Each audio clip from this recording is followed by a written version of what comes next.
سامية رشدي بدأت حياتها كمطربة وتزوجت من فنان أيضا، وأهم أعمالها ومتى توفيت. ولدت سامية رشدي عام 1916 بالقاهرة. اسمها الحقيقي أمينة عبد العزيز. بدأت حياتها كمطربة وقدمت عام 1941 أوبريت شهرزاد، ولكنها تركت مجال الغناء لتبدأ حياتها الفنية كممثلة عام 1944 في فيلم حنان.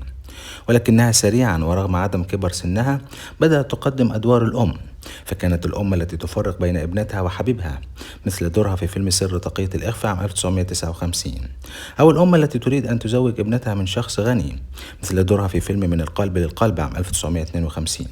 ومن أشهر أدوارها أيضا زوجة تاجر العبيد في فيلم رابعة العدوية، والمطربة ساكنة الحقودة على ألمظ في فيلم ألمظ وعبد الحمولي. قدمت سامية رشدي حوالي 109 عمل فني، كان آخرها فيلم رحلة العمر عام 1974.